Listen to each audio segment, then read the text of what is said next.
El Sol es muy grande, mucho más que Saturno, Júpiter o Neptuno, los planetas más grandes del sistema solar, y por supuesto mucho más que la Tierra o Marte. En esta representación, Mercurio ni se verían. El Sol es tan grande que representa el 99,8% de todo el sistema solar. El Sol es casi todo el sistema solar, y aún así hay estrellas muchísimo más grandes ahí fuera. Pongamos una de al menos 30 veces nuestro Sol, y si esperamos unos cuantos miles de años, acabará por explotar como una supernova, dejando un núcleo muy denso. Si la masa de ese núcleo no supera las 2.25 masas solares, se formará una increíble estrella de neutrones. Pero si llega a las 3 masas solares, se formará un terrible agujero negro. Este vídeo está dedicado a un niño que vive en Euskadi y que se llama Alain, y también a su hermana Yare. Y es que 3 masas solares son suficientes para formar un agujero negro. Y ya sabemos lo que hacen los agujeros negros, tragar y tragar todo lo que se acerque demasiado. Y tragan tanto que su masa puede crecer y crecer hasta tamaños increíbles. Se estima que el agujero negro Sagitario A, el que está en el centro de nuestra galaxia, la Vía Láctea, es de un poco más de 4 millones de soles. Y a estos agujeros negros tan grandes se les llama agujeros supermasivos, una auténtica barbaridad. Pero, ¿y si te digo que los hay aún mucho más grandes? ¿Y si te digo que se han encontrado agujeros negros de al menos 40.000 millones de masas solares? Vamos a intentar hacernos una idea de cuánto puede ser eso.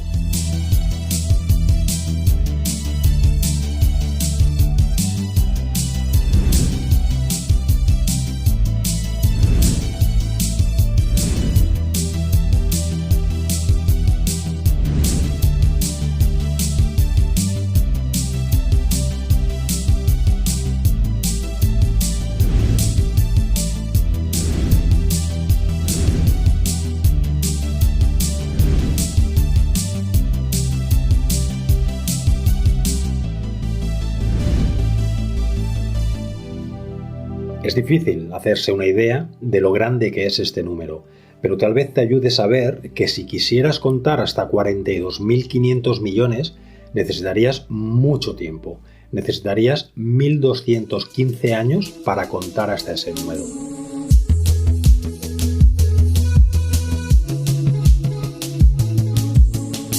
Los agujeros negros son objetos relativistas, regiones del espacio-tiempo donde la curvatura de sus fronteras desconecta el interior completamente de nuestro universo, lo elimina.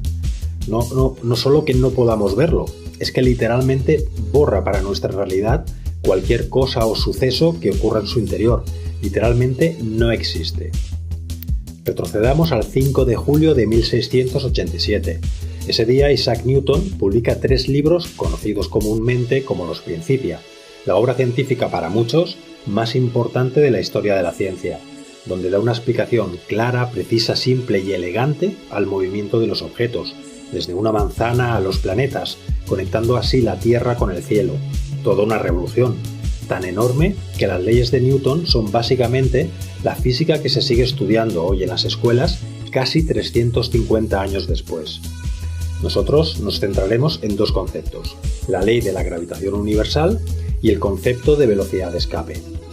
Muy resumidamente, la ley de la gravitación universal nos dice que la gravedad es la fuerza de atracción entre 2 cuerpos y es proporcional al producto de sus masas dividido por la distancia entre ellos al cuadrado.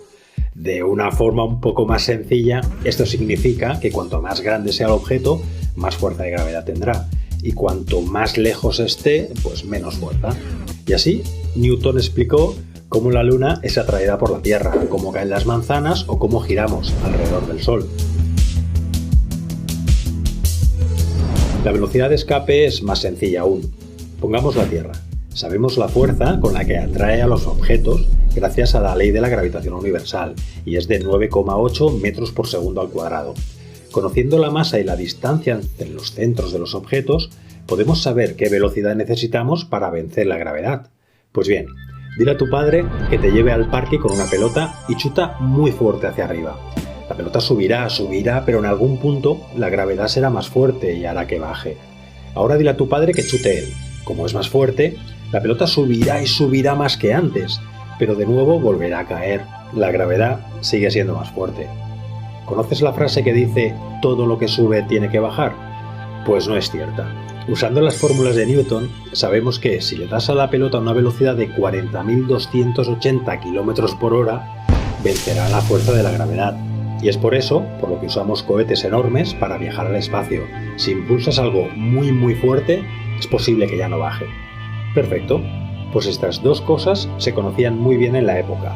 Y con estas fórmulas y estos resultados, unos pocos años después, en 1783, un clérigo llamado John Michell se puso a pensar: si la Tierra tiene una gravedad de 9,8 y eso nos da una velocidad de escape de 40.000 km por hora, el Sol, que es mucho más grande, tiene una gravedad de 274 y por tanto una velocidad de escape de 2,2 millones de kilómetros por hora.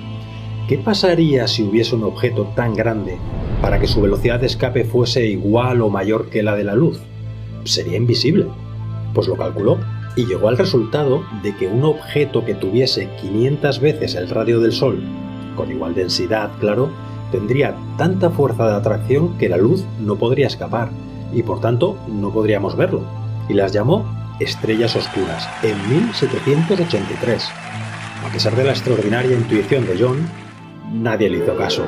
Y es que esta sería una versión newtoniana de lo que hoy conocemos como agujero negro, y eso presenta varios problemas que Einstein, con su relatividad general, resolvió, ya que un agujero negro es, en efecto, un objeto relativista, y te explico por qué. Newton formuló la gravedad como una fuerza de atracción entre cuerpos, mientras que Einstein la desveló no como una fuerza, sino como una deformación del espacio-tiempo, y eso tiene implicaciones muy importantes. En 1915, Einstein publica su magnífica relatividad general, y en pocos meses, Carl Schwarzschild desarrolla estas ecuaciones, dando con una solución que matemáticamente predecía la existencia de los agujeros negros. ¿Y sabes qué? Pues que, como le pasó a John Michell, nadie le hizo caso. Creo que nadie se podía creer en realidad que pudiesen existir cosas tan raras como los agujeros negros. Y es que ocurre que algo exista en las matemáticas no significa que deba existir en la realidad. Y al igual que Michell utilizó la física newtoniana y le faltaba algo, a los físicos de principios del siglo XX no les bastaba con la relatividad general, les faltaba la física cuántica para entender esto del todo. Y así, hasta los años 60, no se tomó en serio la posibilidad de que nuestro universo pudiese contener algo tan extraño y radical. Por tanto, ¿los agujeros negros existen o no? Pues sí, existen y son muy raros. Cojamos la estrella del principio, una estrella realmente grande, y esperemos hasta que consuma todo su combustible y explote como una supernova.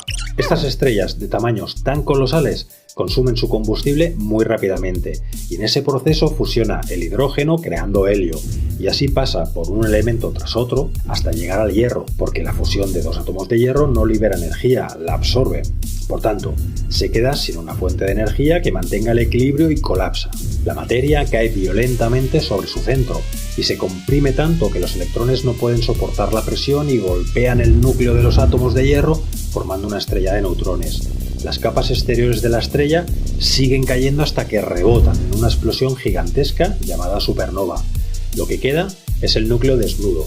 Es lo que llamamos una estrella de neutrones, del tamaño de una pequeña ciudad y la densidad de un núcleo atómico. Un tipo de estrella increíble, de características extremas que depende de dos principios de la mecánica cuántica, el principio de exclusión de Pauli y el principio de incertidumbre de Heisenberg. El principio de exclusión de Pauli nos dice que dos cosas no pueden estar en el mismo sitio al mismo tiempo. Y por cosas me refiero a fermiones, la materia ordinaria que conocemos, protones, neutrones y electrones. Y a este momento, donde todas las posiciones posibles están ocupadas por neutrones y la materia no tiene más espacio para seguir comprimiéndose, se le llama materia degenerada. En ese punto, el colapso se detiene. La materia no tiene ningún lugar vacío para ocupar y el principio de exclusión de Pauli evita que el proceso continúe. Da igual que la presión siga aumentando, dos fermiones no pueden ocupar el mismo espacio. Pero existe un fenómeno cuántico que puede vencer al principio de exclusión de Pauli, el principio de incertidumbre de Heisenberg. Heisenberg nos dice que la mecánica cuántica describe la materia como una distribución de posibilidades y algunas propiedades se definen como más o menos quizás. Determinar dónde está una partícula es una de esas propiedades. De partida, un electrón, por ejemplo, no está en ningún sitio en concreto. Existe como una nube de ubicaciones posibles. Esto es así hasta que interactúa con otra partícula y su posición se define. Sí, esto es muy raro, pero recuerda que la mecánica cuántica es uno de los conjuntos de leyes físicas más probadas y consistentes que tenemos. Pues bien, el principio de incertidumbre de Heisenberg es una de esas cosas que de entrada no son fáciles de comprender, pero sabemos muy bien, y esto está perfectamente comprobado, que los valores de posición de una partícula y su momento, la velocidad, no se pueden conocer con exactitud cuando se estudian juntos. Si aumentamos la precisión en uno, por ejemplo la posición, la velocidad debe tener una gran incertidumbre y abarcar un gran número de valores. Ponemos como ejemplo a Marc Márquez, el piloto de MotoGP. Durante sus entrenamientos hay un equipo de ingenieros con ordenadores y muchos sensores repartidos por toda la moto que analizan qué está pasando en todo momento con una precisión altísima. Para hacerte una idea, durante una carrera se recogen más de 120.000 datos por segundo. Y por supuesto, la velocidad y la posición de la moto son dos de ellos. Saben en todo momento dónde está y a qué velocidad va.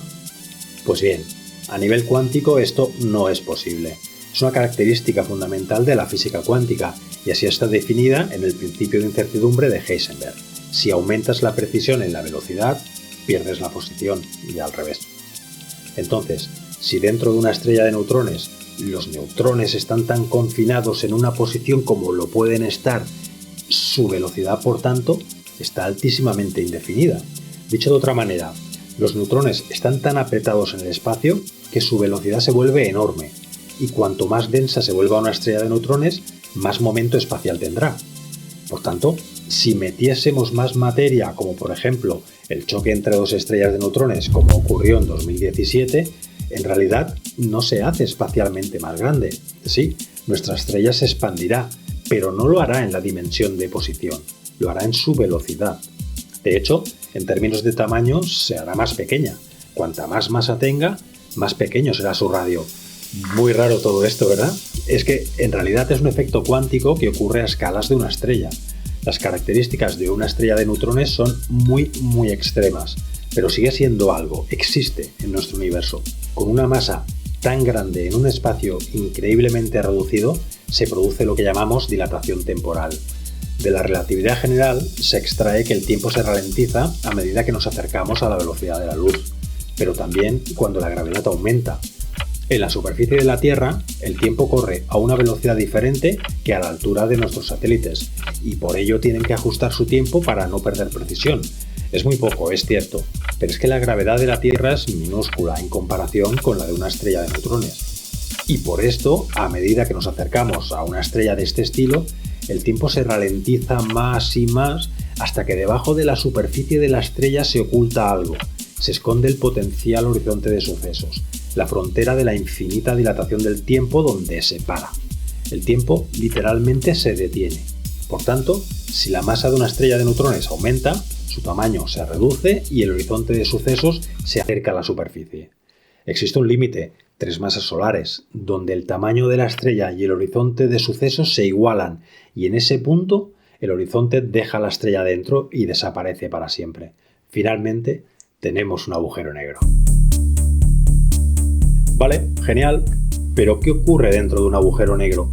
El espacio y el tiempo se alteran radicalmente. Todas las trayectorias se curvan brutalmente girando hacia el centro. Cuando se forma el agujero negro, la materia del interior debe ser muy parecida a la de una estrella de neutrones, pero llegados a este punto ya no hay freno para el colapso absoluto. Todos los caminos conducen al punto central de la curvatura infinita, la singularidad. Todo el espacio interior se derrumba hacia la singularidad y el momento espacial aumenta de igual y brutal manera, con velocidades enormes que apuntan hacia el centro. Los neutrones son literalmente triturados en sus componentes más elementales, quarks y gluones. Lo que ocurre dentro de una estrella de neutrones cuando se acerca a un punto infinitamente pequeño no lo sabemos. La física aún no tiene respuesta. Pero hay algo que sí sabemos. Atención, Ale, ¿estás sentado? Desde fuera, desde nuestro punto de vista, esto nunca sucede, nunca ocurre. El agujero negro se forma, la estrella que lo creó se oscurece, desaparece de nuestra vista. Pero en nuestra línea temporal, en nuestra realidad, nada más sucede más allá del horizonte de sucesos. El tiempo se para literalmente. La pregunta ¿qué debe estar sucediendo ahora mismo dentro de un agujero negro? Deja de tener sentido.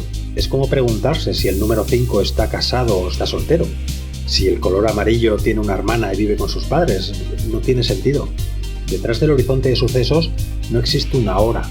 La estrella original y todo lo que ocurrió después ya no forman parte de nuestro universo, de nuestra línea de tiempo. Para nosotros, la singularidad de un agujero negro está infinitamente lejos, pero no en el espacio, sino en el tiempo, infinitamente lejos en el futuro. Para nosotros, solo existe el horizonte de sucesos.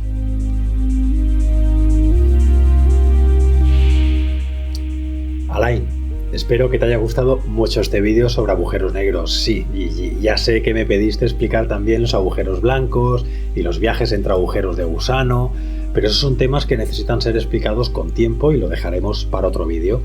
Muchas gracias por dejar un me gusta y nos vemos en 2 semanas.